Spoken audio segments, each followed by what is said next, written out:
Indonesia.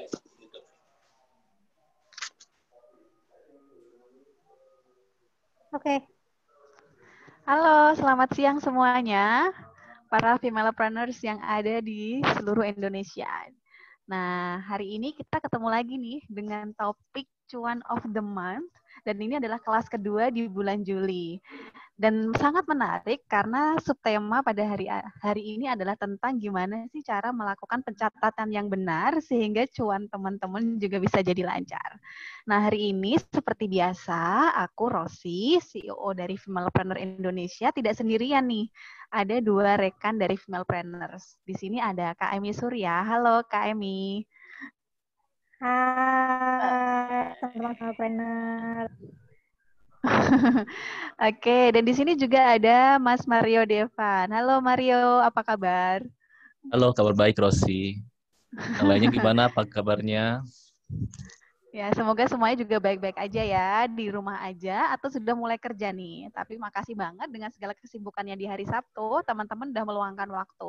Saat ini ada 34 peserta, semoga nanti angkanya terus bertambah, sehingga acara pada siang hari ini memberikan manfaat untuk para pengusaha pemula di berbagai daerah di Indonesia. Nah, aku mau sapa dulu nih, ada seseorang yang cantik di ujung sana yang akan membagikan ilmunya kepada kita nih. Nah, kita sambut yuk. Hai Kak Feren. Halo.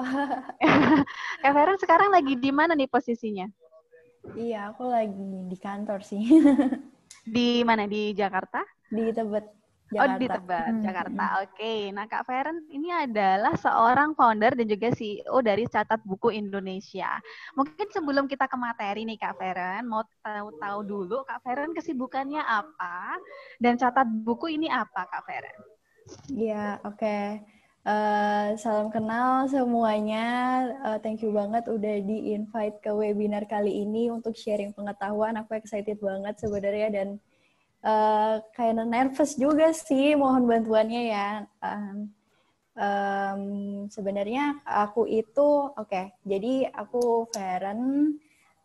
Saat ini tuh aku sebagai founder dan CEO Catat Buku Indonesia. Selain itu juga aku kerja full time sebagai Finance and Accounting Manager dari PT Vogaya Karya Indonesia. Nah, di sini aku mewakilkan Catat Buku Indonesia. Jadi Catat Buku itu kita menyupport, memberdayakan mahasiswa akuntansi dan UMKM. Jadi kita menghubungkan antara mahasiswa dan UMKM untuk membuat laporan keuangan gitu. Jadi kita di tengah-tengahnya nih sebagai controller antara mahasiswa akuntansi dan UMKM seperti itu. Oh, jadi maksudnya ini para UMKM bisa dibantu oleh teman-teman mahasiswa untuk melakukan pembukuan, gitu ya, Mbak Feren ya? Betul. Wah, tapi artinya berarti para teman-teman mahasiswa ini udah kredibel ya, udah ngerti cara pembukuannya, walaupun dikerjakan oleh mahasiswa, tapi hasilnya tetap maksimal gitu ya Mbak Feren ya? Iya, karena yang pertama mahasiswanya itu kan mahasiswa akuntansi. Kita kayak batasin kalau misalkan mahasiswa akuntansinya tuh yang minimal semester 3 atau at least dia udah punya knowledge cukup untuk membuat laporan keuangan.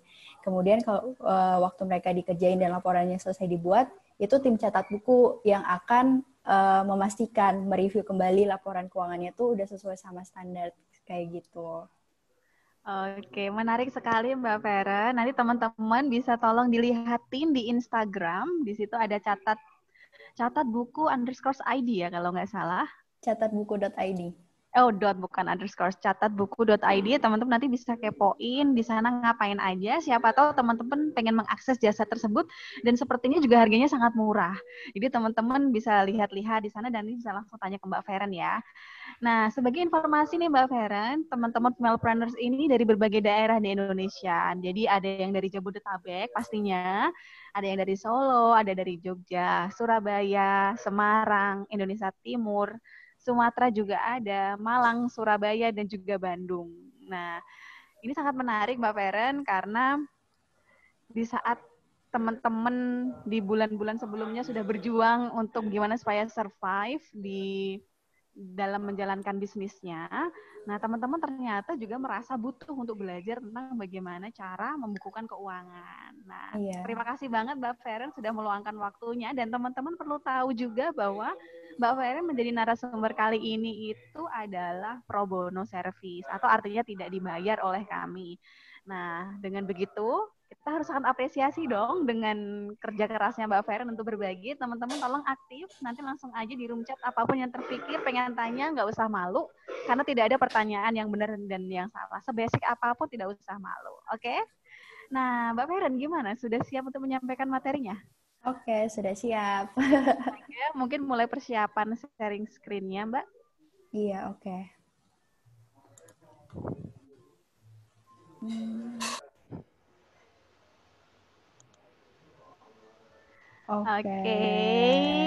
Oke, teman-teman. Ini adalah sesinya Mbak Feren sekitar 1 jam ke depan. Teman-teman langsung drop pertanyaan aja jika memang ada yang mau ditanyakan. Kita kasih power whoosh dulu seperti biasa kepada Mbak Feren. Caranya adalah tepuk 3 kali langsung bilang whoosh. 1, 2, 3, whoosh. Gitu ya, supaya energinya nyampe ke Mbak Feren. Oke. Sama-sama ya. 1, 2, 3. 1, 2, 3. Oke. Silakan Mbak Feren. Oke, ya. Oke, jadi aku mulai sharing materi siang hari ini ya. Jadi kan kita akan membicarakan tentang pencatatan benar, cuannya lancar gitu kan. Dan ini tuh ngaruh banget sih, karena kayak ketika nanti pencatatannya udah benar, itu pasti kita bisa tuh ngatur segimana caranya supaya cuan kita itu lancar gitu kan. Oke, next. Nah, sebenarnya apa sih bedanya pembukuan dan akuntansi gitu? Karena kan kayak lebih detailnya lagi, itu tuh sebenarnya pembukuan dan akuntansi itu dua hal yang berbeda gitu kan. Yang kemarin itu yang disampaikan oleh Pak sesi minggu lalu, sorry Kak, siapa? Pak Edi. Pak Ebi. Iya. Ya, Pak Ebi itu Edi. Pak Edi, Iya. dia lebih fokus di akuntansinya kan, kayak dia ngejelasin kayak biaya-biayanya tuh ada apa aja. Udah gitu nanti laporan keuangan yang dihasilin tuh kayak gimana. Kalau misalkan dagang, jasa, manufaktur itu seperti apa. Nah, itu adalah akuntansi. Maksudnya kayak definisi lebih detail dari akuntansi. Sementara kalau pembukuan itu lebih ke secara umum sih sebenarnya. Mungkin aku bisa show di sini bedanya pembukuan, bookkeeping, dan akuntansi, accountant gitu kan. Yang pertama itu bisa dilihat ya kalau misalkan pekerjaan bookkeeping itu is a part of accounting. Jadi tuh pembukuan itu sebenarnya satu proses nih, satu bagian dari akuntansi. Nah, akuntansi itu udah the whole picture-nya, dan pembukuan itu salah satu prosesnya. Kemudian, accountants build on the information provided by the bookkeeper. Jadi kayak nanti akuntan itu yang akan ngeproses data yang diberikan di pembukuan itu. Jadi kan dari bukti transaksi nih, kemudian dibukukan, dibuatlah laporan keuangan dengan accounting-nya gitu, dengan accountant-nya. Nah, itu proses awalnya banget nih yang si pembukuan ini. Kemudian pembukuan is the first type, ya kayak yang aku sebutin tadi sih. Jadi kayak dari bukti transaksi itu udah proses paling awal dari sebuah akuntansi itu sendiri. Nah, dari proses awal itu nanti jadilah si laporan keuangan. Nah, kalau nggak ada yang bukti transaksi atau nggak ada pembukuannya, ya otomatis laporan keuangannya juga nggak bisa dibuat, kayak gitu. Kemudian kalau misalkan akuntan itu dia lebih fokus di bigger picture dibandingin sama pembukuan. Jadi akuntansi itu tuh dia melihat tuh kayak performance-nya itu segimana sih, terus apa sih kayak usaha yang dilakuin tuh lebih banyak keluar di expense mana gitu, kayak bener-bener dia tuh ngelihat kondisi si perusahaannya. Sementara pembukuan itu ya lagi-lagi balik lagi cuma mencatat kayak gitu. Kemudian bookkeeper keeps an accurate document. Karena kalau misalkan pembukuan yang bolong-bolong nih, itu otomatis datanya udah nggak relevan tuh. Jadi kayak pembukuannya harus dilakuin itu benar-benar setiap transaksinya dicatat kayak gitu. Karena dia itu yang akan proses si datanya tuh akurat atau enggak kayak gitu. Kemudian kalau misalkan accountant itu dia do financial analysis. Jadi tuh kayak nanti aku akan show ya kayak analisis laporan keuangan tuh gambarannya tuh seperti apa.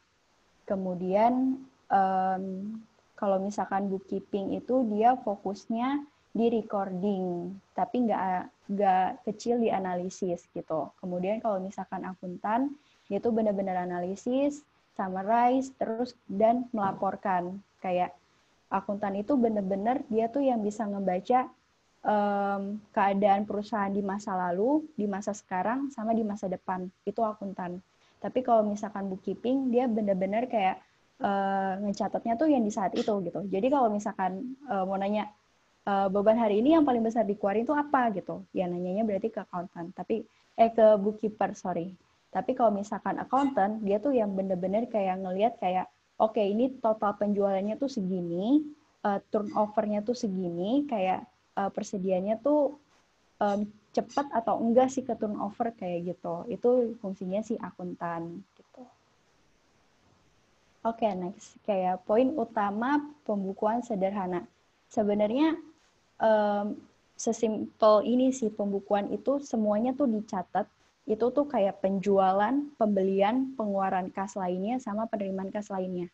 Itu sesimpel semua transaksi yang terjadi di UMKM-nya itu, di usahanya itu dicatat. Itu kayak sesimpel itu gitu. Jadi kayak semua kalau misalkan pengeluaran kas lainnya tuh misalkan kayak beli beban-beban, bayar beban-beban kayak iklan, internet, listrik. Nah, itu harus dicatat kayak gitu. Penerimaan kas lainnya juga mungkin tanpa kita sadarin tuh kita menerima misalkan biaya bank, bukan biaya bank, pendapatan bunga dari bank.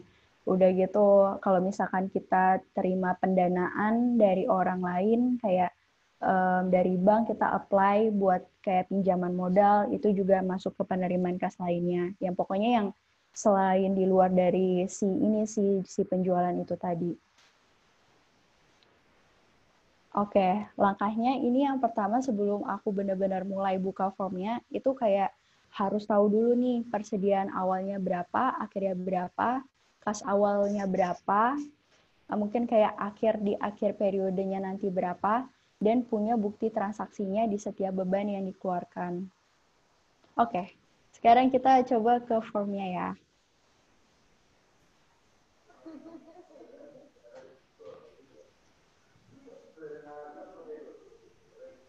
Oke, jadi ini pertama kali nanti diisi nih. Misalkan nama bisnisnya tuh UMKM Maju Jaya gitu. Nanti diisi namanya, terus nanti diisi saldo kasnya, kas awalnya berapa, dan persediaan awalnya tuh berapa. Ini coba aku isi ya. Misalkan ya, boleh, kas Mbak. awal periodenya tuh 10 juta gitu. Ini maksudnya modal awal gitu ya, Mbak ya? Iya, betul. Tapi sebenarnya modal itu ini sih beda. Maksudnya kan modal itu ada elemennya sendiri tuh. Maksudnya siapa tahu pemilik bisnisnya kasihnya ke peralatan gitu. Ini peralatan rumah yang ada di rumah pribadinya dia masukin ke usahanya gitu. Nah, itu kan masuk lagi tuh sebagai modal. Tapi kalau misalkan kas di sini yang lebih ke pembukuan untuk tahu pergerakan kasnya, itu lebih ke pemasukan dan pengeluaran kas sih. Kalau misalkan yang modal itu nanti udah banyak lagi tuh elemennya soalnya. Oke. Paham, Mbak. Oke. Terus persediaan awal, misalkan kan sekarang UMKM-nya udah pada jalan usahanya kan. Jadi kayak misalkan per awal Juli itu persediaan awalnya 500.000 lah taruh ya. Oke. Nah, terus di sini bisa dilihat ada 1, 2, 3, 4. Ada 4 nih yang tadi aku bilang, yang penjualan, pembelian, pengeluaran kas lainnya, dan penerimaan kas lainnya. Nah, yang keempat sheet ini harus diisi. Dan sebenarnya ini yang umumnya dikeluarkan dan didapatkan gitu. Misalkan di form penjualan, kita taruh misalkan tanggal 1 Juli itu ada nama pelanggan namanya Kak Emi. Boleh, boleh. Beli barang gitu kan. Mau beli barang apa Kak Emi? Saya beli baju. Misalkan beli baju ya, total nominalnya misalkan 100.000 gitu. Terus jumlah kas yang diterimanya itu langsung bayar gitu, langsung bayar lunas. Itu kan berarti 100.000. Oke. Sorry. Oke. Nah, terus kemudian di tanggal 2, ini tinggal dimasukin aja formnya. Misalkan Kak Titi itu beli baju juga, tapi bayarnya nyicil gitu. Misalkan 100.000. Misalkan 200.000 deh, belinya 2 gitu. Nah, terus jumlah kas diterimanya tuh cuma 100.000. Jadi sisa kas yang belum dibayarkannya ada si 100.000-nya itu gitu. Oke. Nah, jadi mungkin kita taruh aja kali ya. Misalkan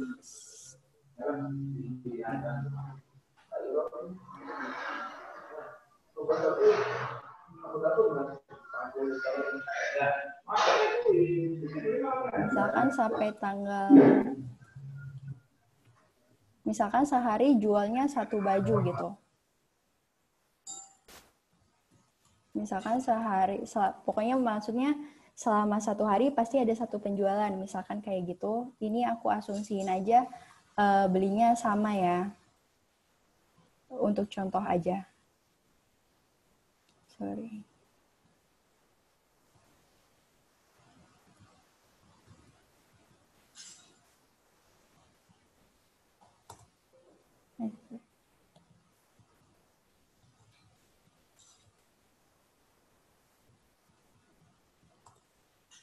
Oke, misalkan ini taruh Kak Titi itu bayar nyicilnya cuma 1 kali, yang lainnya bayarnya lunas gitu kan.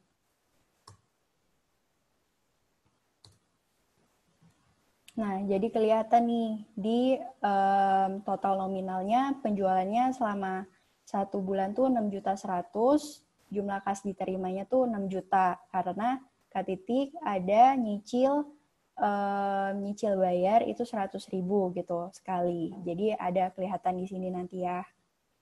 Kemudian untuk pembeliannya ini maksudnya biaya raw materialnya nih.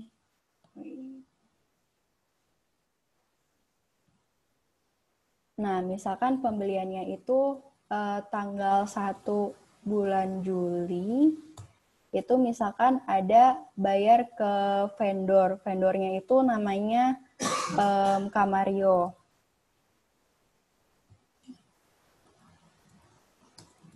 Bayar vendor Kak Mario gitu. Baju 1 pieces. Nah, baju 1 piecesnya misalkan baju 1 piecesnya misalkan harganya 50.000. Terus jumlah yang kas yang dikeluarkannya bayar lunas. Jadi sisa yang belum dibayarkannya nanti 0.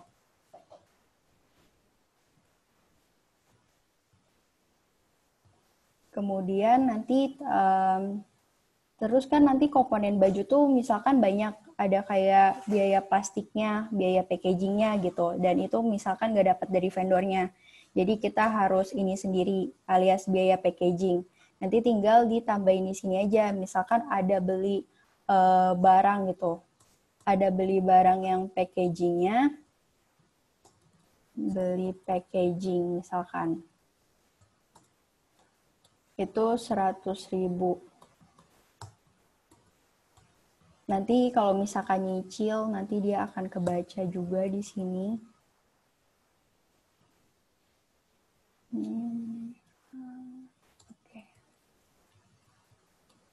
Oke, jadi misalkan kayak gini ya. Udah gitu beli meter apa ya? Langsung beli banyak gitu misalkan. Misalkan kalau misalkan langsung beli banyak deh kayak restock aja buat bulan Juli tuh kayak 50 pieces baju gitu di tanggal 5. Restock baju 50 pieces. Itu harganya 50.000. Jumlah 50.000. Satunya kalau misalkan 50.000 itu kan 2.500.000 dan bayarnya lunas gitu kan. Oke. Jadi misalkan kan kayak biasanya penjualan tuh banyak banget kan. Terus kayak pembelian itu kayak restock gitu. Restock tuh maksudnya kayak nyetok lah gitu istilahnya. Nah itu mungkin nggak setiap hari gitu. Jadi oke, kita sampai di sini untuk yang fit pembeliannya. Nah nanti ada nih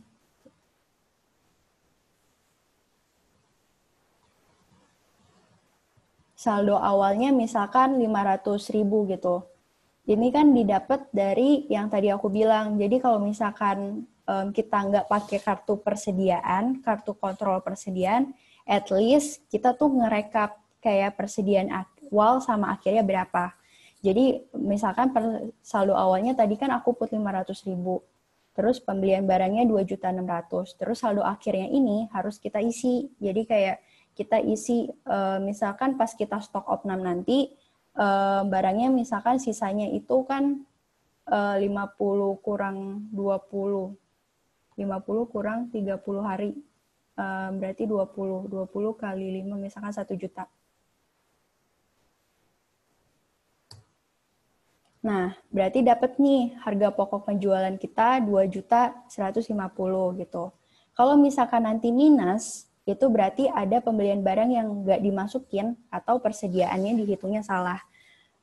Kenapa aku pakai yang metode kayak gini? Mungkin kayak kalau misalkan akuntansi itu dia ada namanya kartu persediaan. Kartu persediaan itu nanti ada tuh kayak hitung persediaan itu pakainya FIFO. Mungkin kalau misalkan nanti pertamanya kayak dengar kayak barang first in first out, terus kayak metode last LIFO sama average. Nah, itu nanti akan rumit lagi karena nanti satu barangnya itu harus ada punya minimal satu kartu stok gitu, satu kartu stok terus. Dan itu tuh setiap pengeluarannya itu harus dicatat gitu. Jadi dengan yang aku buat kali ini, itu kita kan sebenarnya kita butuh nilai si persediaannya itu dan stok awal dan akhir itu tuh berapa supaya kita bisa maintain kan. Nah, untuk si pembukuan ini, karena kita mau tahu cuannya kita berapa, jadi kita juga mungkin ribet kali ya kalau misalkan kita jualan misalkan pulpen nih, satu pulpennya itu ada packaging, terus kayak ada pokoknya banyak elemen di dalam sana.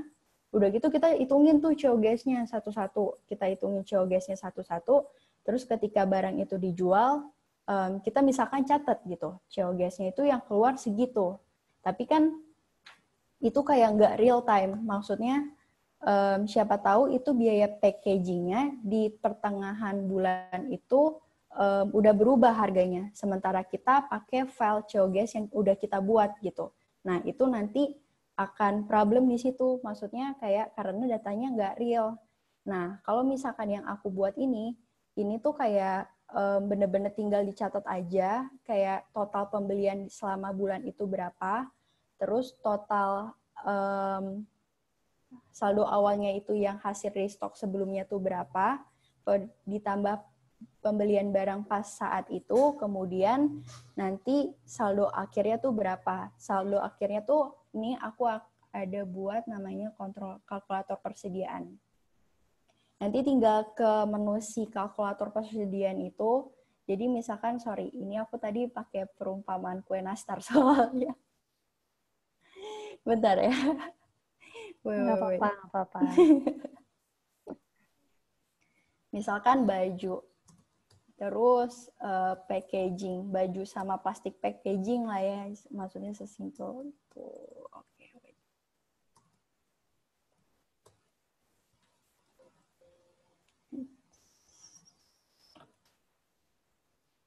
Kuantitasnya itu di akhir bulan itu tinggal berarti 20 pieces gitu. Kemudian plastik packagingnya itu kita taruh misalkan sisanya 20 pieces gitu. Terus kita taruh harga belinya berapa. Tadi plastik packaging itu, sorry. Misalkan 100.000 dapat 100 lah ya gitu ya. Berarti satunya tuh 1.000 perak. Nah, nanti dapat nih total persediaannya nanti 1.200.000. Nah, jadi nanti tinggal dimasukin ke sini. Kalau misalkan emang hasil stock of name-nya nanti 1.200.000, berarti HPP kita yang benar-benar keluar pas penjualan itu 1,9 kayak gitu. Ini sebenarnya lebih ke metode penyesuaian sih. Soalnya kalau misalkan yang tadi aku bilang kalau misalkan benar-benar periodik dicatatnya, itu tuh nanti akan ribet riweh sendiri kalau misalkan nggak ada orang yang benar-benar kayak maintain stoknya kayak gitu. Jatuh. Seperti itu. Kemudian kita next ke pengeluaran kas lainnya. Jadi di formnya ini aku udah buat ini nama beban yang biasanya digunakan di usaha-usaha, misalkan kayak iklan, telepon, gaji, transportasi, THR, bensin, tol. Nah, nanti kakak-kakaknya tinggal pakai nama beban dari akun yang aku udah masukin. Jadi misalkan, kakak keluar bensin tol nih, kayak buat meeting misalkan. Bensin, tol, dan parkir. Tanggal 1 Juli. Keterangan meeting. Nominal yang dibayarkan 80.000. Nah, nanti dia langsung nih ke rumus. Jadi dia udah otomatis, nanti dia akan ngecatet 80.000 di bensin dan tol. Nanti kalau misalkan ada 2 bensin dan tolnya,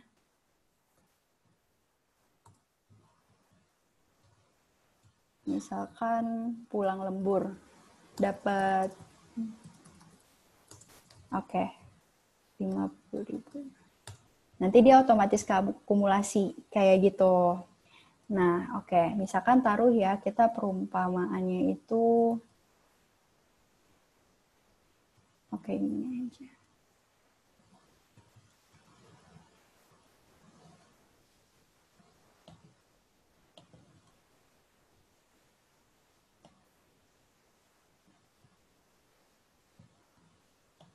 Misalkan kita setiap harinya bayar iklan per iklannya itu gitu. Keterangannya ini sebenarnya untuk ngebantu aja sih kalau misalkan nanti perlu untuk nge-track atau apa, kalau nggak diisi pun juga nggak masalah. Jadi kayak misalkan kita taruh iklan biasanya berapa? 60.000. Telepon biasanya biaya telepon pulsa tuh 100.000 untuk 2 orang gitu. Gaji misalkan UMR itu 4.500.000. Kemudian transportasi ini beda ya sama parkir tol. Jadi kalau bensin tol parkir tuh biasanya bukti transaksinya tuh kayak slip tol, terus kayak slip waktu ngisi bensin di Pertamina, terus parkir sih biasanya yang di loket-loket parkir di mall, Tapi nanti kalau misalkan nggak ada buktinya pun bisa dipakein tanda terima atau nota barang. Nah, yang ini tuh biasanya yang kalau misalkan kita pakai transportasi umum atau enggak pakai Grab, pakai Gojek, nah itu dicatatnya di situ. Misalkan bolak-balik tuh taruh 200.000. THR ini periode tertentu aja, jadi nanti nggak usah dimasukin dulu.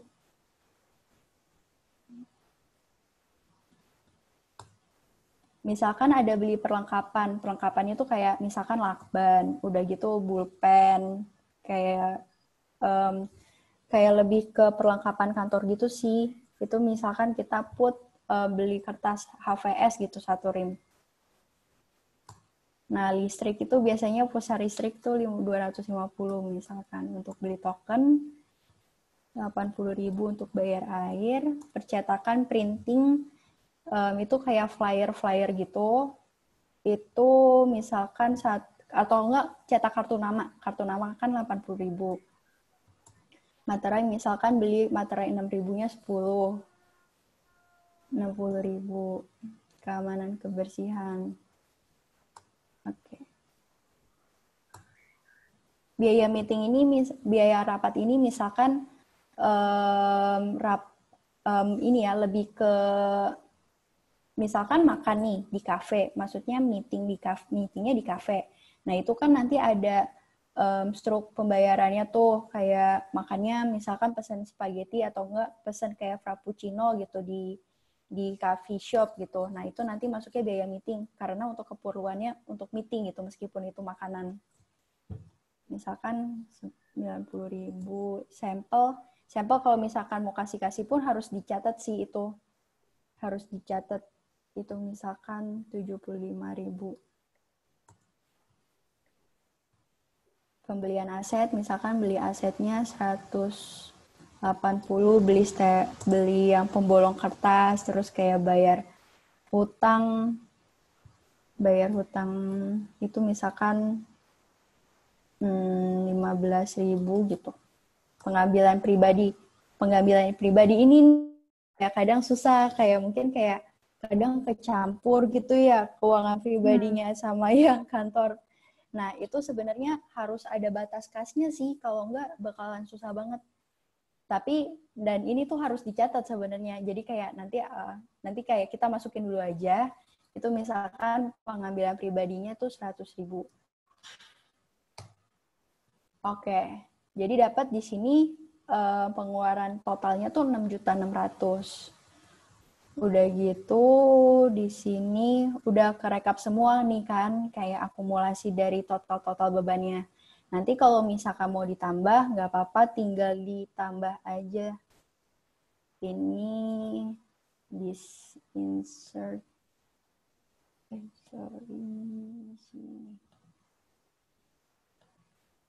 Nah, misalkan mau apa ya? Misalkan apa, Kak? Ada ini nggak ada ini? Ide beban apa ya? Ini cerita bisnisnya. Apa aja sih ini kayak beban lebih ke administrasi gitu. Oh, misalkan komisi.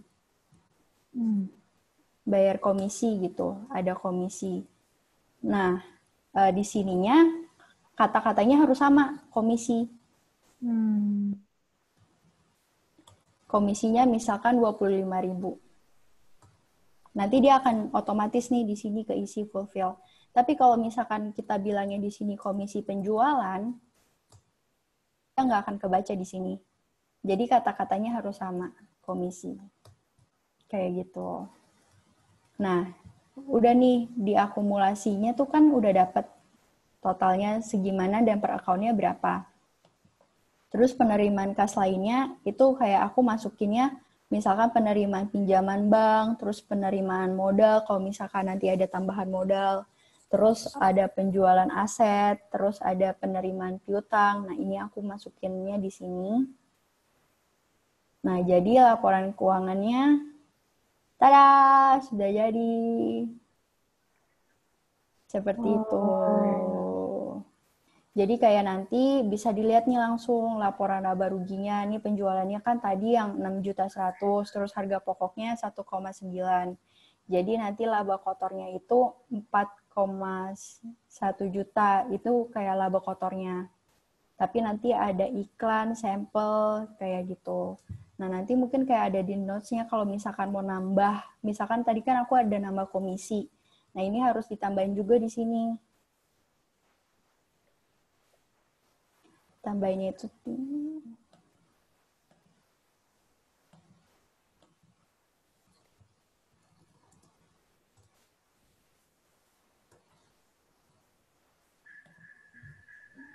linkin ke sini, kemudian nanti dia masuk. Nah, yang ini nanti tinggal dulu. Oke. Mungkin ini aku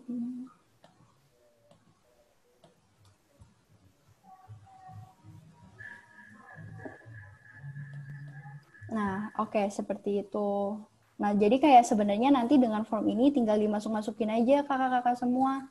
Kayak nanti kayak yang belinya tuh siapa, terus bajunya siapa, beli bajunya berapa, nominalnya berapa. Udah gitu kayak pembeliannya tuh nanti apa aja barang dagangnya, terus pengeluaran kas lainnya, penerimaan kas lainnya, nanti langsung nih kebaca di sini gitu, langsung ke detect di sini. Nah, nah, mungkin aku akan jelasin kayak kan ini laporan keuangan gitu. Mungkin pertanyaannya kayak gitu kali ya. Terus kayak dulu pembukuannya kayak yang tadi tuh kayak gimana maksudnya yang aku jelasin pembukuan versus akuntansi. Nah, jadi tuh ini keempat sheet di bawah ini dari penjualan sampai penerimaan kas lainnya ini namanya pembukuan. Kemudian nanti kayak laporan keuangannya tuh ya seperti ini gitu. Ya karena kayak topik kita lebih ke cuannya lancar, itu otomatis kan kita harus tahu cuannya kita tuh berapa. Makanya aku ada insert si laporan keuangan laba kotornya ini beserta kayak marginnya berapa. Dan sebenarnya dari sini ya kayak kita tuh udah bisa nge-identify gitu. Maksudnya nge-identifikasi beban mana sih yang paling besar gitu. Yang paling besar kita keluarkan. Kalau gaji mungkin udah pasti kita keluarin gaji. Nah, kayak perintilan-perintilan ini nih sebenarnya yang yang keluarinnya tuh nggak berasa sebenarnya, tapi kayak bikin rugi aja gitu. Kan kalau misalkan dilihat ya tadi sebenarnya wajar-wajar aja gitu kan, bensinnya 150.000, beli perlengkapannya 100.000 gitu, listriknya 250, maksudnya ini nggak belum terlalu besar gitu, nggak nyampe jutaan. Tapi itu dan penjualan kita pun kalau misalkan dilihat ya kejual misalkan setiap hari gitu, setiap hari tapi dengan nominal yang emang kuantitas yang kecil gitu. Tapi kan kayak udah jualan nih setiap hari gitu, laku kok barangnya gitu kan setiap hari. Tapi ternyata kalau misalkan dilihat kalau dari sini, apalagi kalau misalkan nominal barangnya kecil, nah itu tuh bisa dibilang kita rugi gitu, karena kalau misalkan tanpa pembukuan, itu kan kita kayak datanya tuh benar-benar kayak, oke, kayaknya tuh gue udah ngejualnya banyak gitu. Tapi kan kayak sebenarnya nominalnya berapa, terus kayak beban-beban yang dikeluarinnya itu berapa. Itu kecil-kecil tapi nyakitin tuh sebenarnya kayak gitu. Kayak kecil-kecil tapi sebenarnya unrealized gitu, secara nggak sadar. Nah, seperti itu yang sebenarnya harus diperhatiin. Kayak kenapa pembukuan itu tuh penting banget, kayak gitu. Terus di sini juga ada laporan arus kasnya. Jadi ini udah aku linkin juga. Jadi nanti otomatis dapat arus kasnya tuh berapa. Di sini aja kelihatan kalau ini aja maksudnya terlihat kalau misalkan tuh ada penurunan kasnya, udah gitu ada saldo, ada dari yang 10 juta ternyata berkurang gitu jadi 6 juta kayak gitu. Nah, ini nih nanti dari sini laporannya bisa kelihatan semua. Kayak gitu, begitu. Wah, cool. Berarti Mbak kalau yang laba rugi ke bawah lagi Mbak tadi ini minus ya? Berarti hasil akhirnya ya? Iya. Rugi berarti ya? Kalau dilihat di sini kayaknya pengeluaran paling besar kan dari gaji ya, Mbak ya. Mm-mm. Nah, menurut saran Mbak nih, kalau melihat ini analisanya seperti ini, langkah yang harus dilakukan apa, Mbak? Apakah harus ada pengurangan gaji? Sepertinya itu sampai 70% sendiri kan? Mm-mm. Atau gimana kalau dari Mbak Feren melihat angka yang minus ini supaya keuangannya lebih positif gitu? Mm-mm. Sebenarnya kalau udah lihat dari sini tuh banyak ibaratkan banyak jalan menuju Roma gitu kan. Kan kayak oke, dari pengurangan gaji pun bisa, dari pengurangan karyawan pun bisa. Terus kayak ini kan sebenarnya ada faktor yang increase dan decrease kalau kita bilangnya. Increase itu tuh yang meningkat, yang ningkatin. Kayak misalkan penjualan, semakin banyak kita menjual, semakin besar gitu kan. Nah, semakin decrease itu, semakin kita mengeluarkan beban kita, semakin kecil juga gitu marginnya. Nah, pilihannya itu untuk ngurangin si decrease, ngurangin beban-beban itu semua, beban gaji segala dan lainnya, atau ningkatin yang sifatnya tuh increase, yang si penjualannya itu. Jadi kayak jualannya lebih banyak kayak gitu. Nah, itu juga kalau misalkan kita lihat lagi, itu tuh akan ada lebih spesifiknya lagi tuh misalkan, oke, jadi mungkin berpikiran gitu ya, kayak kalau beban marketing itu kan kita kan keluar untuk dapat ekspektasinya tuh penjualan gitu kan. Nah itu tuh jadi kayak gimana gitu. Sebenarnya sih itu udah masuk ke dalam strategi keuangan. Jadi kalau misalkan kebanyakan itu lihatnya tuh by percentage gitu, beban marketing yang kita mau strategiin ke depannya. Kayak oke, kita mau ningkatin penjualannya tuh misalkan sekitar jadi 10 juta gitu. 10 juta, terus beban marketingnya itu diambil dari percentage sebenarnya sih lebih amannya tuh dari sebelum ininya, sebelum periodenya. Jadi periode sekarang kita mau nargetinnya berapa, tapi tetap beban marketingnya itu biar amannya tetap 10% dari sekarang, dari periode yang sekarangnya ini. Cuma kan kayak mungkin kayak ada yang lebih take risk, jadi kayak ambil resiko. Ya udahlah, kayak sekarang semuanya udah pakai Instagram, kayak keluarin aja beban promosi, beban iklan di Instagram gitu. Mungkin bisa, kemungkinan besar bisa gitu. Kita mau ambil resiko nih kayak gitu.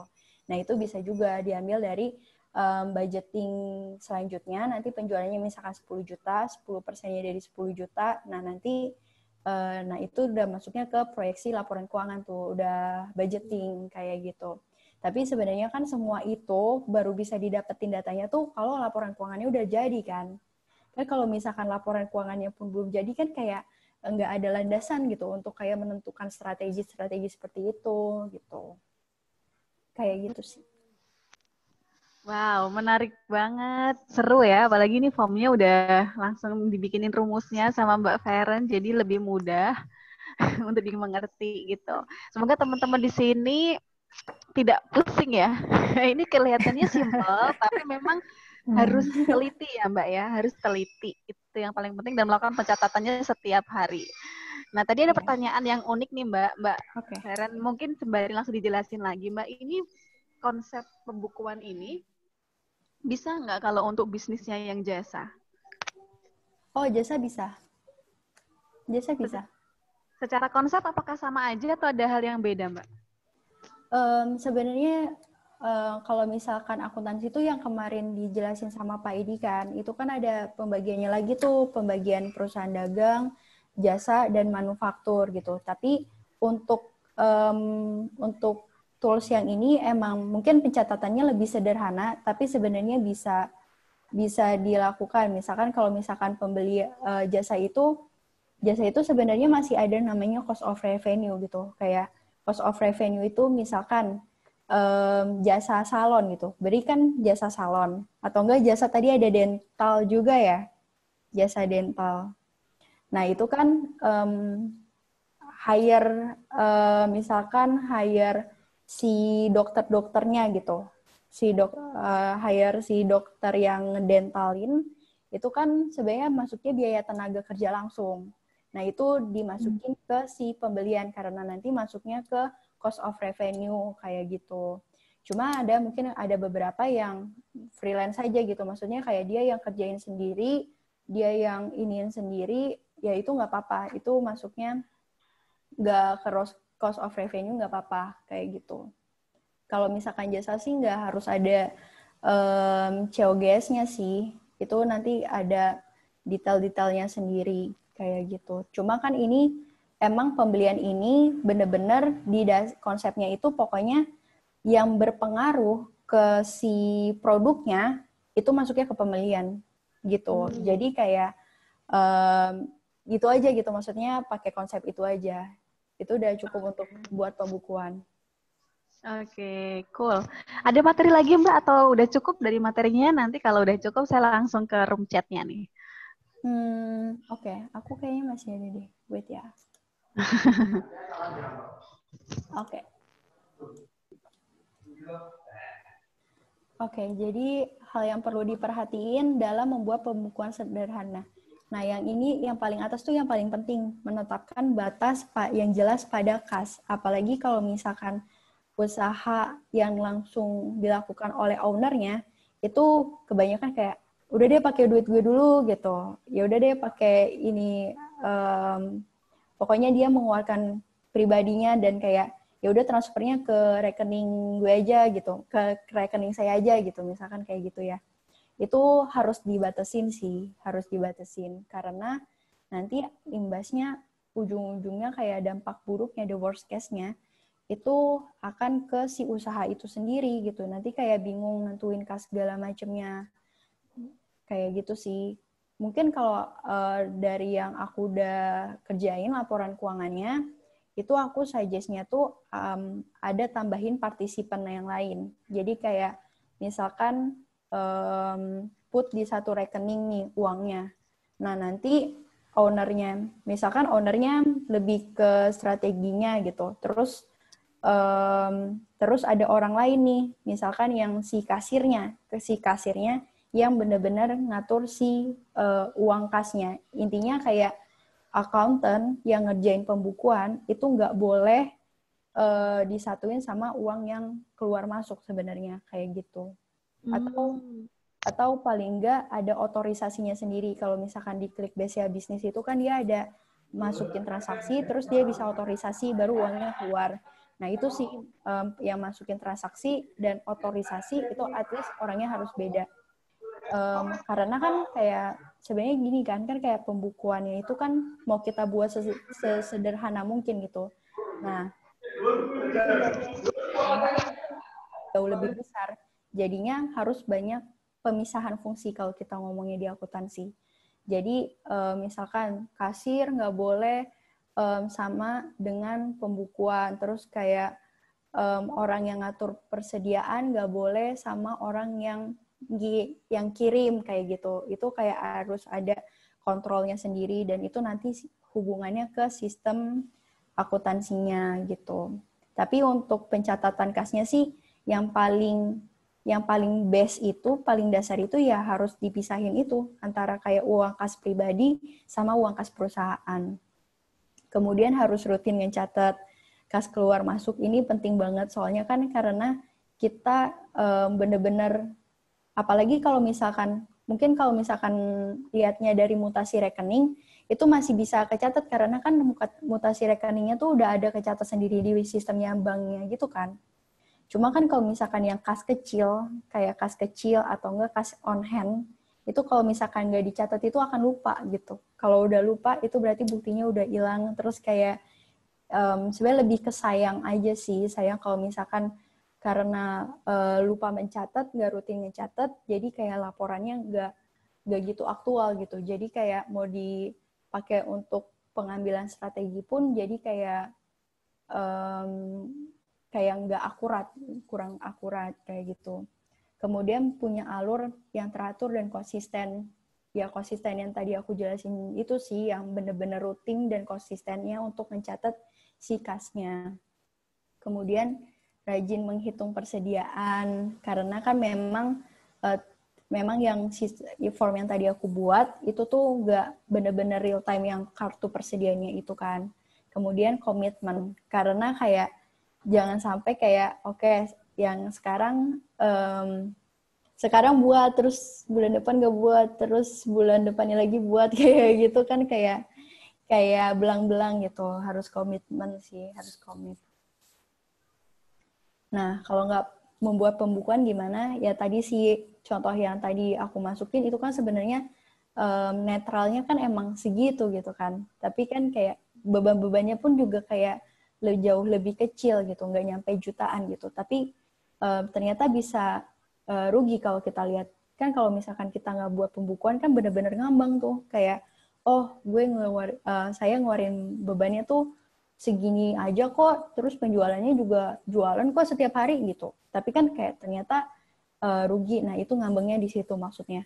Kemudian pemasukan pengeluaran nggak kekontrol. Iya sih, ini kan kayak karena kan kita tahu tuh jadinya yang beban gaji tadi kayak, oh beban gaji tuh kayak kegedean, jadi kita harus apa? Harus hire yang part time kah, freelance kah, dibandingin yang full time kayak gitu.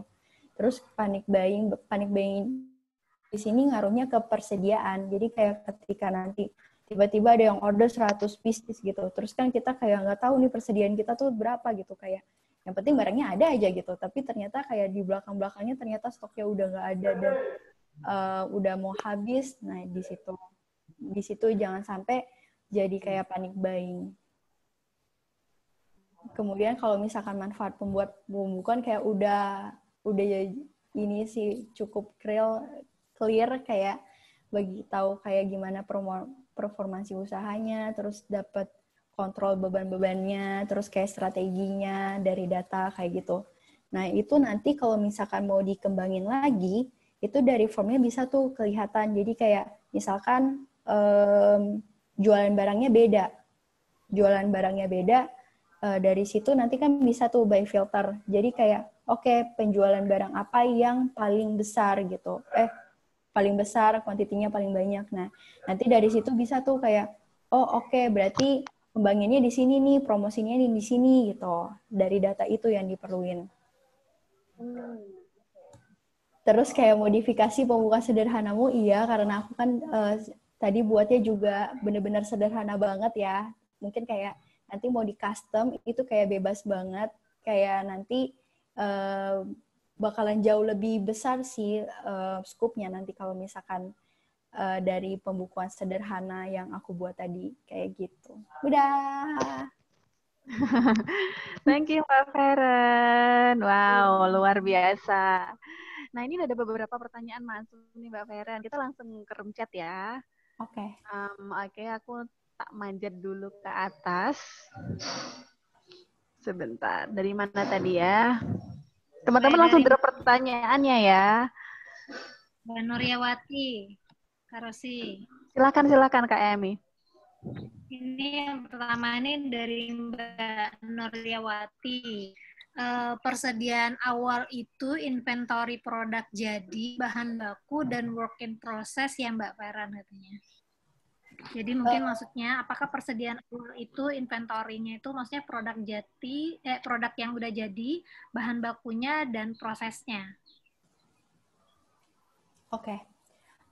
Kalau misalkan manufaktur itu emang ada 3 proses yang aku sebutin tadi, yang di pertanyaannya Kak Nori. Nuryawati. Oh ini Bu Nori ya? Aku kenal. Halo Bu Nori.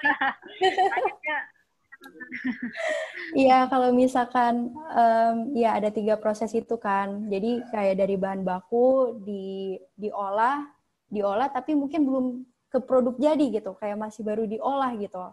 Nah, terus ada produk jadi. Nah, itu mencakup semuanya sih. Jadi misalkan kalau misalkan ada bahan bakunya itu dicatat, kemudian kalau ada yang nyangkut di work in process-nya itu juga dicatat. Kemudian nanti produk jadinya itu juga dicatat. Cuma work in process kan mungkin kayak masih ngambang gitu ya. Jadi kayak gimana gitu. Mungkin bisa sih, nanti kan itu kan per akhir periode. Jadi yang work in process itu dikelarin dulu tuh semuanya.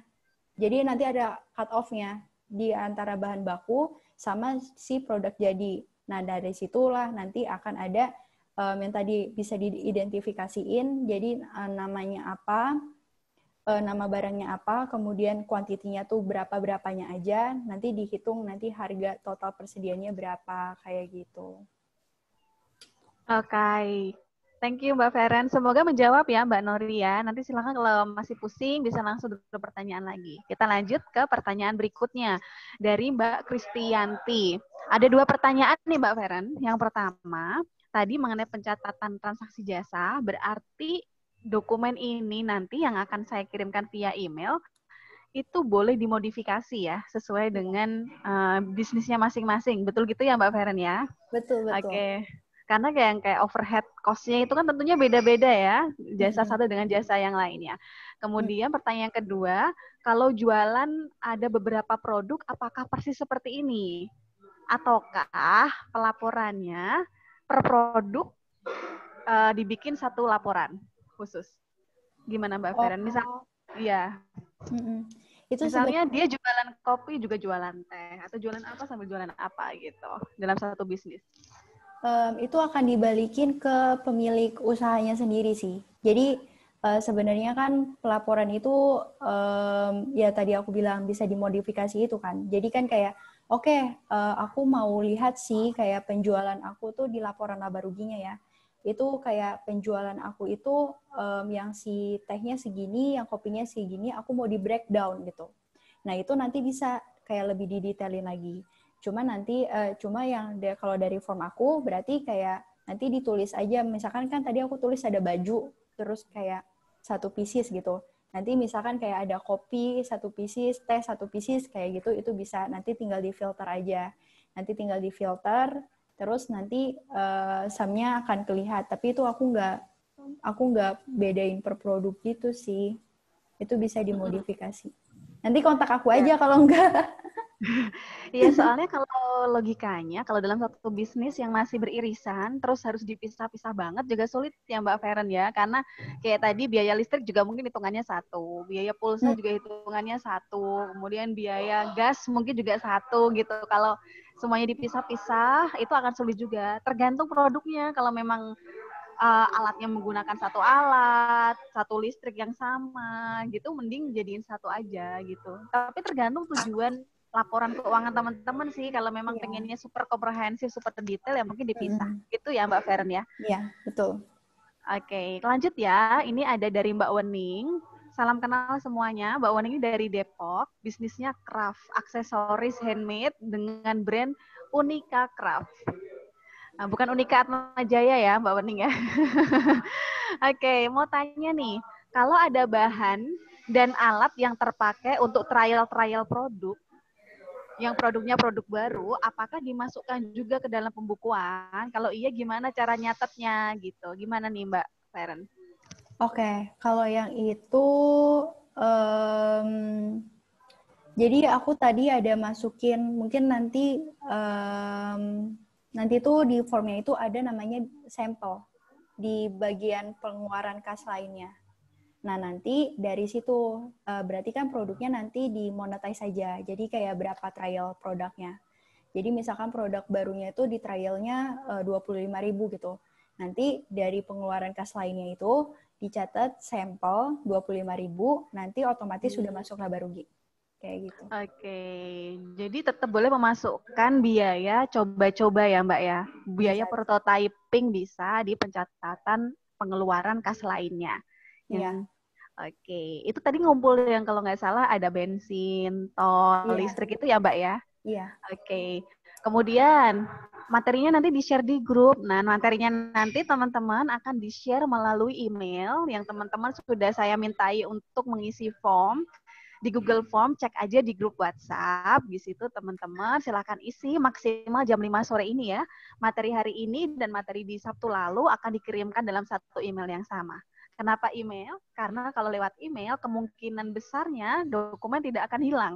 Tapi kalau saya kirimkan WhatsApp, nanti pasti ada yang minta lagi, chat saya kehapus, kirim lagi dong, dan itu sangat melelahkan kalau terus-menerus. Jadi kalau email pasti disimpan dengan baik. Gitu ya teman-teman ya.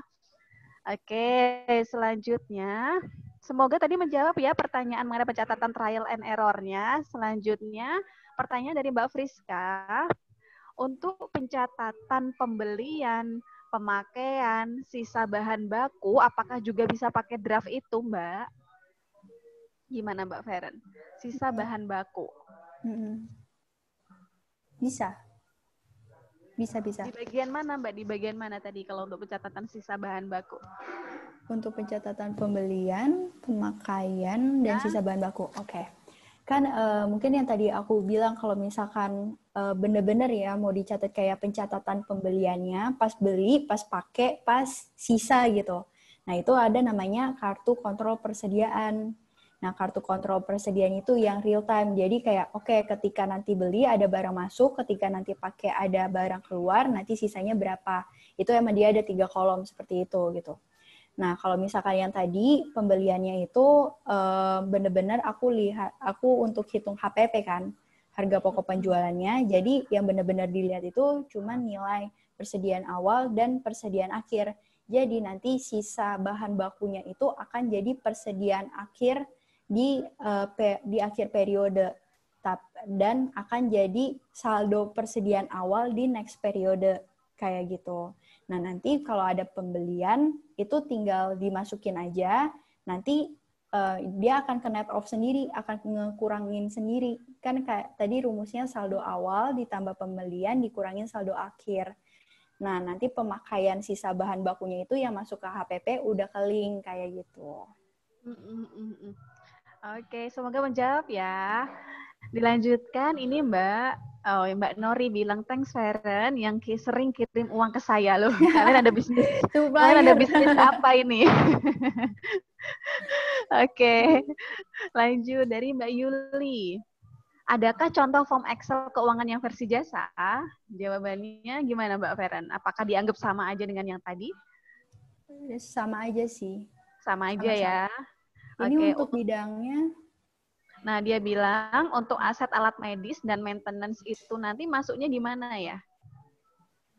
Untuk bahan-bahan medis dipakai untuk macam-macam perawatan, nanti pembukuannya bagaimana? Expired date-nya nanti gimana? Ini dari Yuli, dari Solo, dari Hadits Dental Care. Bisnisnya tentang kesehatan gigi. Oke. Yang pertama itu aset alat medis. Jadi itu sebenarnya yang tadi aku buat formnya itu untuk benar-benar ngelihat performance saja, performance dan cuannya itu tadi gitu dan untung ruginya itu tadi. Nah, kalau misalkan udah ke aset itu mainnya ke neraca laporan keuangan. Kalau udah ke neraca itu nanti pembukuannya lebih ribet lagi tuh, soalnya itu akuntansi. Maksudnya kayak rumus akuntansi itu tidak balance sama dengan salah, balance belum tentu benar gitu. Oh, oke. Yang ada sisi kolomnya itu gitu. Tadi aku juga udah coba buat, tapi kayak itu akan terlalu rumit sih. Kayak kalau saran aku sih udah harus pakai sistem. Aku kemarin sempat ada sesi sama jurnal juga ya. Iya benar, sempat ada Mbak. Iya, betul. Itu dia akan bener-bener nge-record tuh kayak asetnya tuh mana aja kayak gitu. Itu ada lagi di sistem akuntansi sih. Itu aku lebih saranin pakai sistem akuntansinya. Masuknya ke neraca nanti. Oke, Mbak Feren kemarin ada yang sempat tanya di grup juga. Ada nggak sih software yang gratisan yang bisa dipakai teman-teman UMKM untuk mencatat pembukuan keuangannya? Ataukah menurut Mbak Feren cukup pakai Excel yang Mbak Feren kasih nanti? Tergantung penggunaannya. Mungkin kalau misalkan lebih ke kontrol persediaan, kayak mungkin kalau misalkan punya usaha makan, terus kayak takut stoknya dicuri-curi gitu, kayak kan nggak berasa gitu kan. Nah itu sih nggak bisa sih kalau misalkan pakai form yang aku punya. Itu bener-bener itu harus sistemnya sendiri. Terus sejauh ini sih aku belum ketemu ya sistem yang bener-bener gratis. Tapi kan yang catat buku, yang usaha yang aku punya itu kita kerjasama juga sama jurnal. Jadi tuh kayak dia tuh udah ada kenapa aku pakai jurnal juga itu karena persediaannya itu ke track, kayak quantity persediaannya itu ke track gitu. Ya itu sih rekomend. Ya gitu. Jadi teman-teman kan memang di Play Store tuh banyak banget ya kayak akuntansi UMKM atau apalah ya, banyak banget yang aplikasi-aplikasi gitu. Cuman memang ya bagaimanapun yang namanya gratis tuh ada batasnya gitu. Pasti kalau untuk sekedar memulai bisnis kecil, saya rasa dokumen dari Mbak Vera nanti sudah sangat cukup gitu, dan Excel itu kan bisa dipindah di Google Drive misalnya, jadi akan sangat membantu, bisa dikerjakan online dibandingkan pakai aplikasi-aplikasi gitu. Ya hasilnya itu nggak lebih baik dari apa yang tadi Mbak Feren kasih sebenarnya gitu. Iya. Kalau mau yang super komprehensif sampai ke tadi persediaan ya, sampai tahu berapa stok-stoknya gitu, itu tadi udah harus pakai aplikasi yang berbayar gitu ya Mbak Feren ya. Iya, sejauh Dan ini sih aku belum sih. Kan kayak mungkin aku juga pernah cari juga ya yang di kayak aplikasi yang benar-benar khusus stok. Mungkin ada yang kayak barcode-barcode kayak gitu, tapi kayak bener-bener ngelingin ke akuntansinya, itu jarang sih ada. Harus dihitung sendiri. Gitu ya teman-teman ya, semoga bisa menjawab. Oke, mungkin dari Kak Emi silakan, atau Mario. Ya, jadi tadi tuh sebenarnya ini membantu banget nih, makasih banget ya sebelumnya Mbak Feren. Jadi karena kita tahu bahwa teman-teman UKM nih banyak banget yang kepengen banget punya pencatatan seperti ini tapi belum paham. Pengen memulai tapi juga nggak tahu mulai dari mana gitu ya. Mau nyatet masih seadanya gitu. Jadi untuk hitung-hitungannya juga masih belum mengerti gitu. Jadi saya rasa ini sangat-sangat membantu gitu. Jadi sebelumnya sih saya mau mengucapkan makasih banget gitu karena kita bisa dapetin Excel-nya aja tuh kayaknya tuh udah bikin teman-teman seneng gitu ya. Gitu sih. Tinggal gimana caranya nanti teman-teman tuh setiap hari ya mencatat gitu kan. Jadi ya percuma aja gitu kan kalau udah ada formatnya segala macam tapi juga nggak dimasukin gitu. Jadi itu sih kembali lagi ya ke teman-teman gitu. Jadi paling gitu sih Mbak.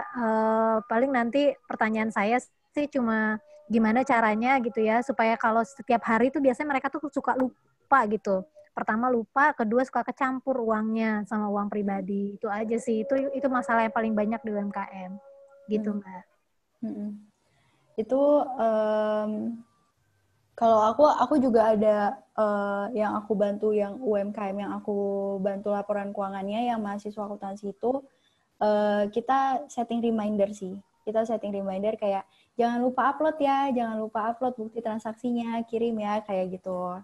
Nah, itu juga mungkin kayak ya harus dari benar-benar gimana caranya supaya nggak lupa sih, karena tuh benar-benar udah balik lagi ke diri masing-masing gitu, ke pemilik usaha masing-masing. Dan kayak mungkin harus diingat-ingat banget sih, kayak pembukuan itu penting gitu. Jadi kayak ayo kita mulai kayak gitu. Oke, Mbak Feren, tadi pas waktu masih presentasi, Mbak Feren tuh sempat bilang bahwa kalau bisa ada controller dalam keuangan gitu, tidak bisa dikerjakan satu orang mengerjakan semua hal gitu. Iya. Bahkan kalau mau keluar uang juga harus ada otorisasi dulu gitu kan, ada persetujuan dari pihak-pihak terkait. Misalnya kasir nggak boleh pegang itu, kasir hanya boleh sampai di sini gitu misalnya. Nah, artinya Mbak, apakah dalam menjalankan bisnis di level UMKM pun itu nggak boleh sendirian Mbak dalam melakukan pencatatan, atau sebenarnya dokumen yang Mbak tadi kasih itu bisa dilakukan sendiri? Menurut Mbak Feren gimana terkait itu? Kalau misalkan itu kan kayak UMKM sendiri sih, aku lihatnya kayak dibagi lagi gitu ya. Maksudnya ada usaha yang emang sendiri aja, kayak jualannya sendiri, terus belinya sendiri, ngejualnya sendiri, kayak gitu kan. Dan untungnya pun diambil sendiri gitu. Kalau misalkan kayak gitu kan bisa banget pakai form yang aku punya, dan kayak sebenarnya emang jadi nothing tulus aja gitu kan. Kan kayak karena untungnya tuh dia ambil sendiri dan rugi pun juga ambil sendiri gitu kan. Tapi kan kalau misalkan yang usahanya itu joinan atau enggak usaha keluarga atau enggak kayak ada partner di situ, itu kan otomatis ada penanggung-jawaban laporan keuangan itu yang harus digunain sebagai pertanggungjawabannya kayak gitu. Terus karena ini sebenarnya uang ya, kayak kan karena yang kita atur itu uang gitu.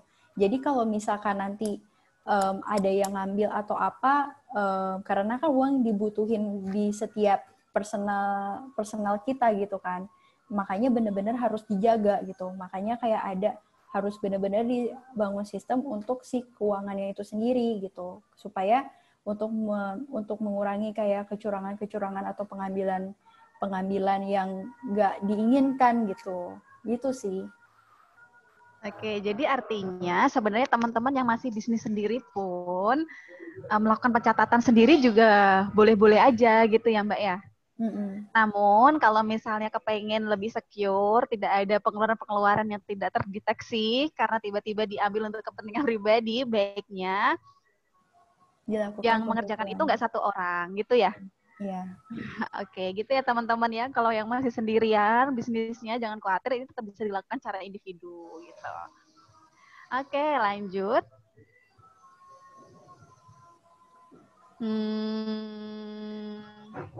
Oke, dari Mbak Lisa, file-file yang udah lengkap, formatnya kita tinggal isi-isi aja sama modif sesuai kebutuhan, bener banget. Jadi dokumen dari Mbak Feren sifatnya sangat bisa dimodifikasi, tidak harus sama persis kayak gitu ya teman-teman.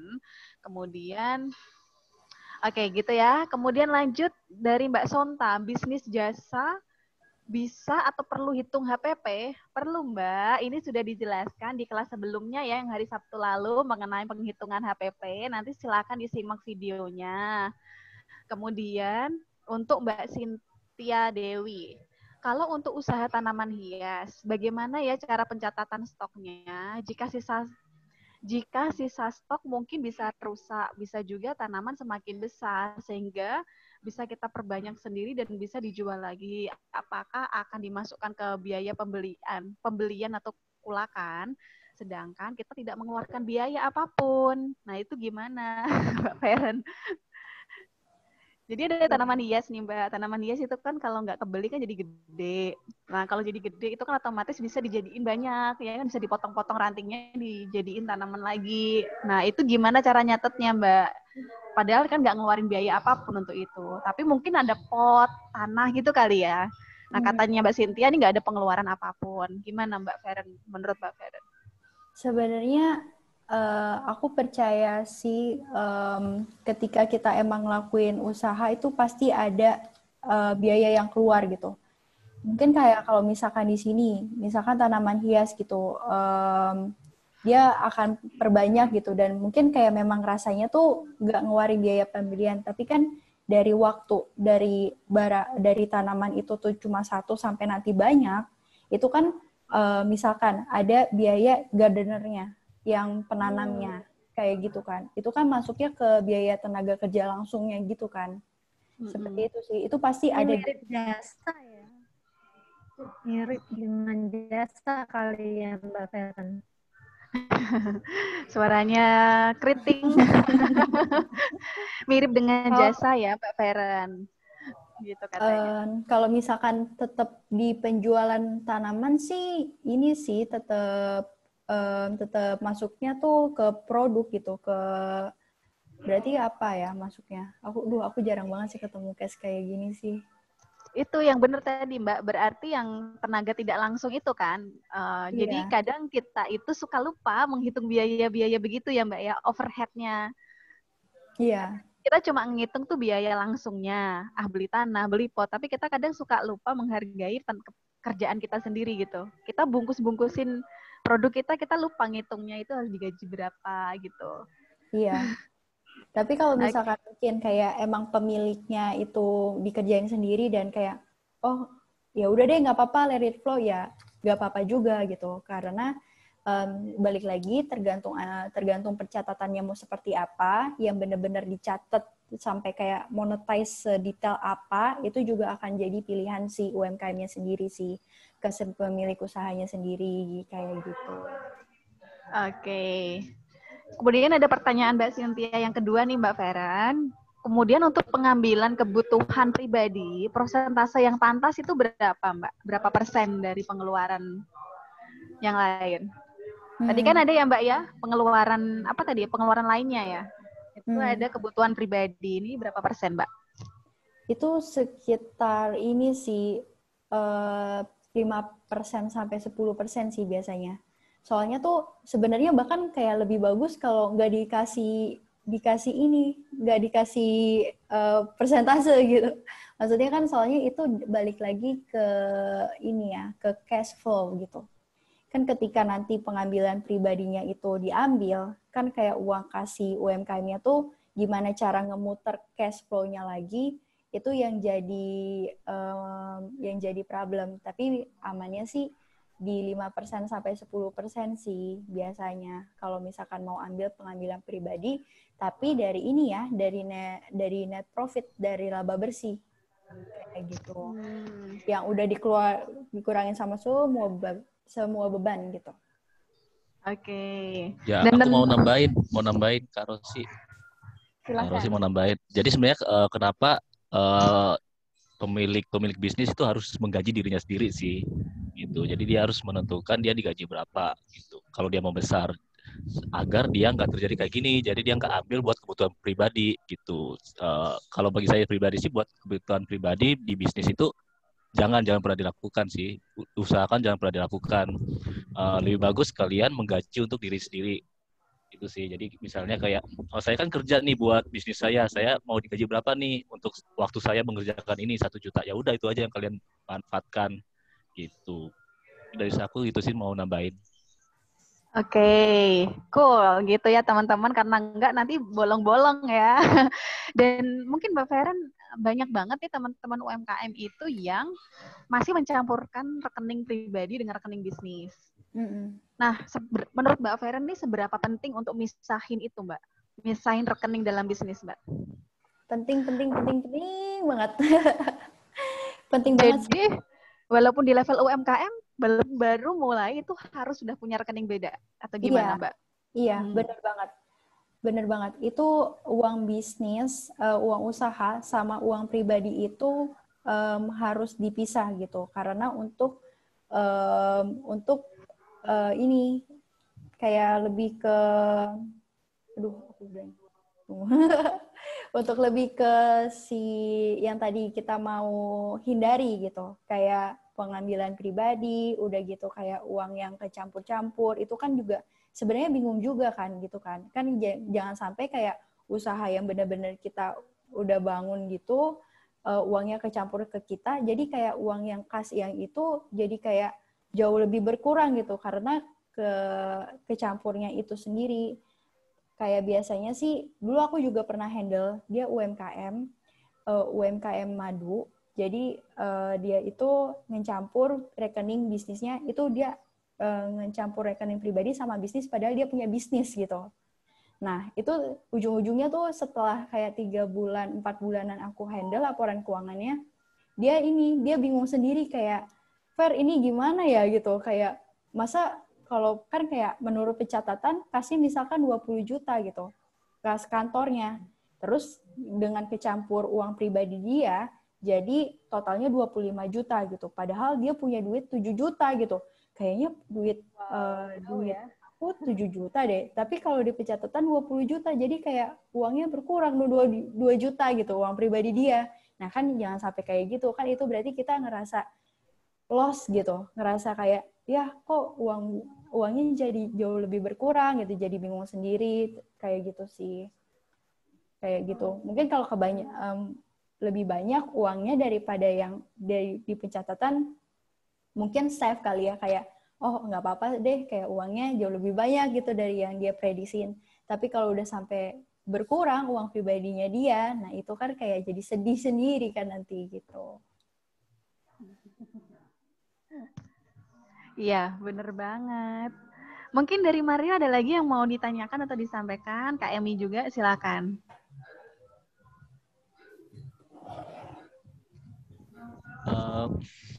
Kalau dari aku sih PR itu tadi ya, buat pencatatan itu tadi. Jadi memang PR di awal-awal pasti susah.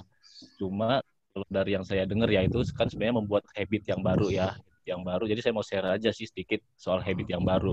Dari riset yang saya baca itu 21 hari kalau nggak salah. Jadi selama 21 hari, kalau kalian rutin bikin terus tiap hari, itu pasti di hari ke-22 kalian akan langsung terjadi kebiasaan baru.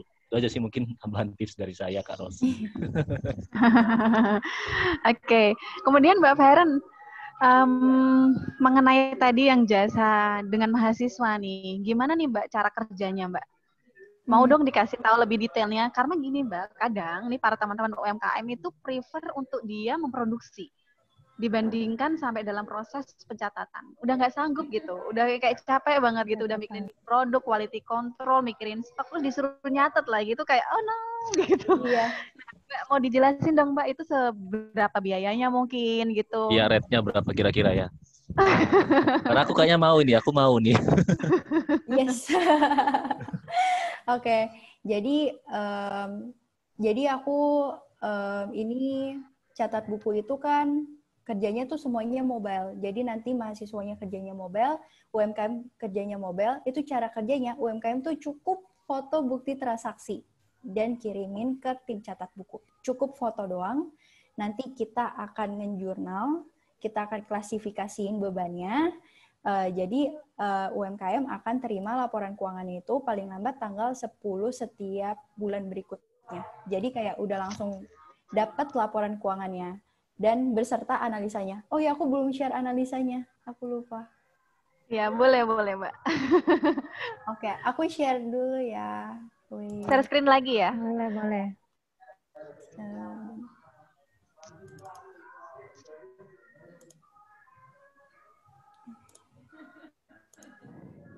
Teman-teman boleh banget kalau mau tanya ya, kita mungkin maksimal setengah jam lagi. Boleh banget kalau ada yang masih bagian pusing, ditanyain aja. Jarang-jarang kita melakukan kelas ini ya, dimanfaatkan sebaik-baiknya. Silakan Mbak. Ya, jadi kalau misalkan yang laporan keuangan yang catat buku produksi itu ada laporan laba rugi, neraca, arus kas, sama rincian dan analisis rasio laporan keuangan. Jadi ini kita akan jelasin nih cara bacanya tuh gimana setiap bulannya. Misalkan laporan keuangan Mei, revenue-nya segini, cost of sales-nya segini, HPP-nya, biaya yang dikeluarkan. Terus kita buatin chart-nya. Nah, jadi kelihatan tuh, oh sebagian besar tuh buat gaji, terus kayak ada biaya pengemasan, sewa kendaraan, beban iklan dan promosi. Ini maksudnya biasanya kita ambil top 5-nya sih. Top 5-nya beban yang paling sering dikeluarkan tuh itu gitu. Ya, beban iklan cuma 4% ini sih kurang sih. Iya, terus net operating-nya, terus kita jelasin pokoknya cara bacanya tuh gimana. Kemudian ada yang si arus kas rasionya. Rasionya itu tuh jadi yang tadi aku jelasin kayak kalau misalkan akuntansi itu bukan hanya kayak laporannya tapi analisanya juga. Nah, analisanya tuh biasanya pakai rasio probabilitas keuangan. Jadi tuh nanti dijelasin. Nah, terus kurang apa enggak nih? Nah, ini bakalan kita kasih tahu juga, oh cukup rendah dari gross profit gitu. Terus operating income-nya gimana, perputaran investment-nya kayak gimana. Dan ini sebenarnya perlu banget loh. Karena untuk apply pinjaman kayak modal atau ke Coinworks atau ke kredit usaha rakyat atau apa, itu sebenarnya mereka akan melihatnya tuh si rasio ini. Rasio ini tuh kayak bagus atau enggak. Kalau misalkan enggak bagus, dia akan kayak enggak kasih pinjaman kayak gitu. Nah, kenapa kita sampai analisisnya doang, maksudnya kita kasih tahu, oh ini hasilnya negatif, kurang gitu. Tapi untuk konsultasinya jadi harus gimananya, itu kita mungkin akan saranin tapi nggak sekompleks as consultant ya. Maksudnya kayak, oh harus kayak gini gitu. Harus ini, kita belum sampai ke situ. Karena kan emang tenaga kerjanya masih mahasiswa kayak gitu kan. Jadi kita akan sampai di laporan keuangan dan analisa.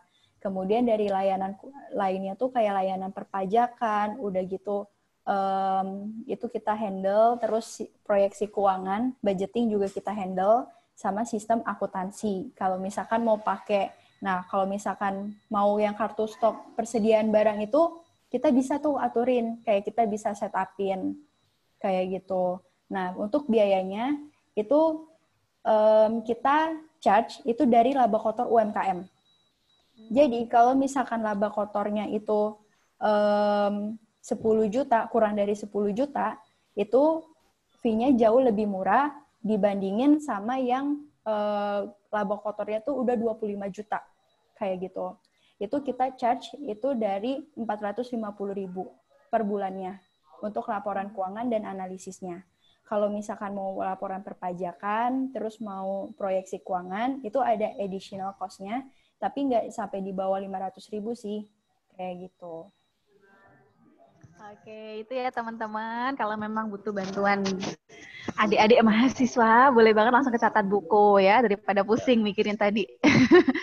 Karena ini benar, ini berguna juga nanti kalau sudah ke investor ya. Kita butuh mau memperbesar, kan misalnya kedai kopi kita cuma 1, kita ingin jadi 20 gitu. Pencatatan ini yang bakal dilihat sih sama si investor gitu. Jadi ini sangat penting banget buat dibuat gitu. Iya, betul. Oke.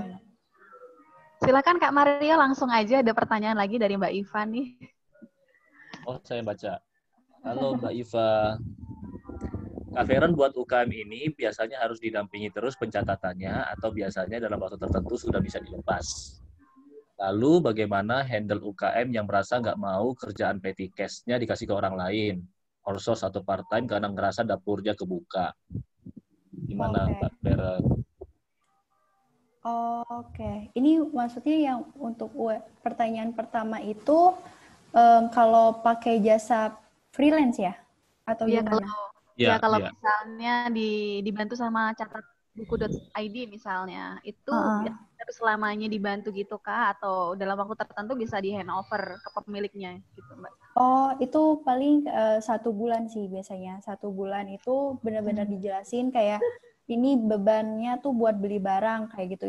Ini masuknya ke part of produk yang dijual gitu. Itu kan kita juga butuh briefingnya kayak gitu kan. Tapi nanti ke depannya udah tinggal upload sendiri sih. Nanti kita udah bisa catetin. Karena kan emang base kita kan juga akuntansi juga kan. Jadi kayak semuanya sebenarnya udah kebayang di kita. Jadi nanti tinggal dijelasin di awalnya aja kayak gimana. Terus biasanya nanti pertamanya tuh ada formulir setup account.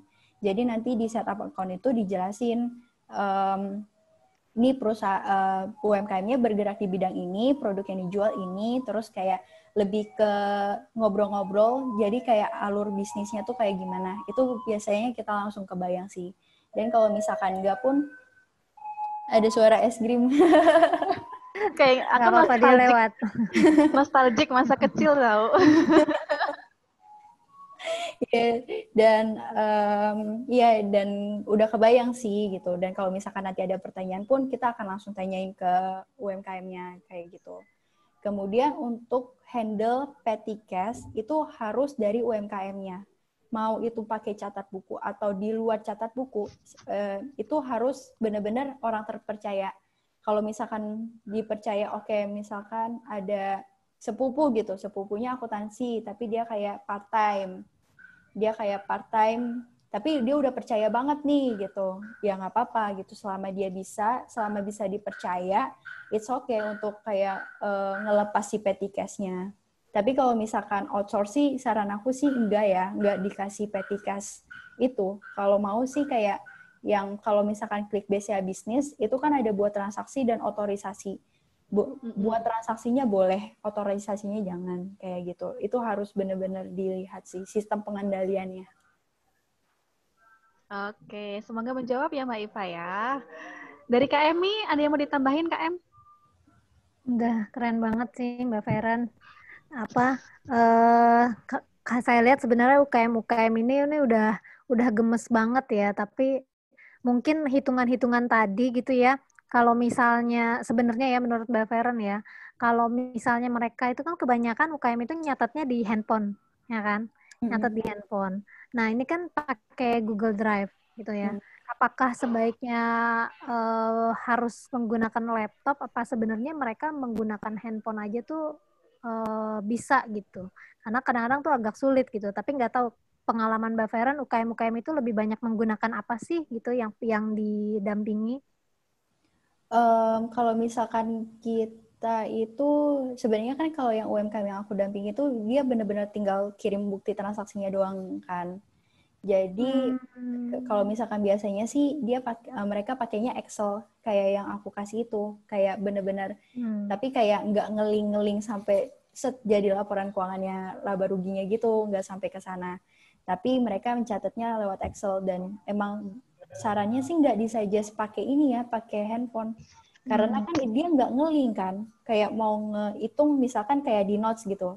Terus kayak ditulis kayak beli tepung 9.000, ini berapa ribu gitu. Itu kan harus dikalkulate manual lagi kan. Itu kemungkinan errornya itu akan jauh lebih besar dibandingin pakai Excel. Karena kan kalau pakai Excel kan ada rumus kayak sum dan lain sebagainya kan, kayak gitu. Kalau misalnya gitu ya, itu dimasukkan ke dalam Google Sheet, itu bisa nyambung nggak, Mbak Feren? Bisa Bisa nyambung. ya. Iya. Oke, yap. Mbak Rosi. Ya benar kok, Excel Google juga ada kok di aplikasi untuk handphone, tapi tergantung teman-teman lebih nyaman nyatet pakai laptop karena ukurannya lebih gede, ya kan layarnya lebih luas. Kalau pakai tangan yang layarnya cuma kecil, itu kan ada kemungkinan error, nulis nolnya kebanyakan atau kurang gitu. Takutnya ada slip-slip di situ. Nah, kita masih ada waktu 15 menit sebenarnya. Aku mau ngasih chance atau kesempatan buat teman-teman partisipan nih, siapa yang mau langsung tanya secara langsung. Saya kasih kesempatan buat 1 orang atau maksimal 2. Yang mau tanya langsung via voice boleh banget, mumpung Mbak Feren masih available nih. Langsung chat aja, nanti langsung kita langsung chat. Siapa yang mau tanya langsung, lebih ke personal bisnisnya juga boleh, 2 orang aja. Yuk, ambil kesempatan ini, saya kasih hitung 10 mundur kali ya.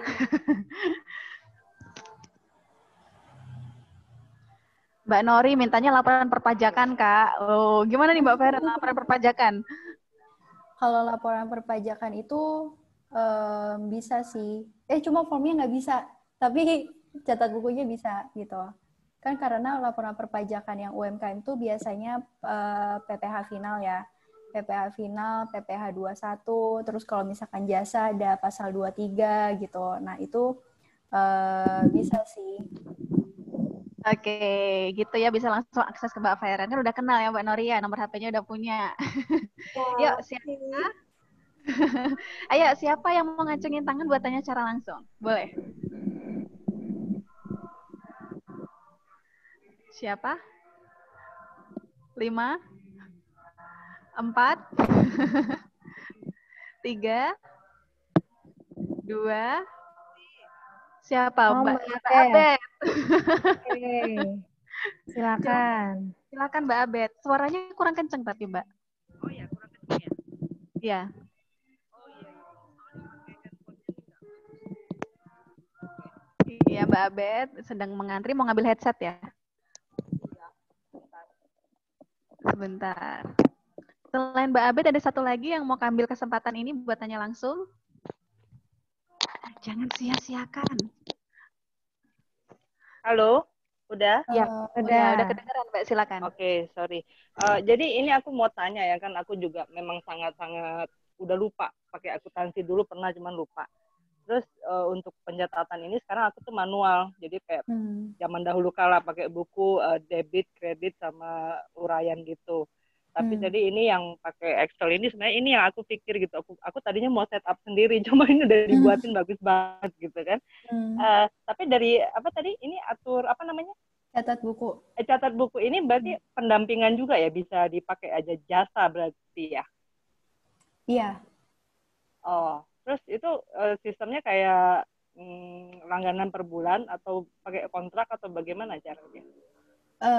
Kan untuk biaya pembuatan laporan keuangannya itu kita lihat dari laba kotor UMKM kan. Oh, yang terakhir diomongin tadi itu. Ya, itu di secure itu untuk laba kotor sampai 3 bulan ke depan. Jadi kayak misalkan kalau misalkan laba kotornya tuh di bawah 10 juta tuh kan kayak akan beda kan ya, Kak, kalau misalkan aku panggilnya Cici aja deh. Tahu aja. Kan akan fee-nya akan beda dengan yang 15 juta. Itu kita akan secure untuk 3 bulan ke depan. Kemudian untuk subscribe-nya itu per bulan bisa. Oh gitu ya. Karena maksudnya gini, kalau kita masih baru ini kan kayak belajar gitu di bimbing, mudah-mudahan kedepannya bisa sendiri ya. Iya bisa. Baper nggak tuh kalau misalnya sebulan 2 bulan sama atur buku apa tadi namanya, kok lupa sama mulu. catat buku. Catat buku, terus belakangan boleh nggak kayak gitu? Boleh. Nanti semua filenya itu akan dikasih ke pemilik bisnisnya. Oke. Terima kasih banyak ya. Ya.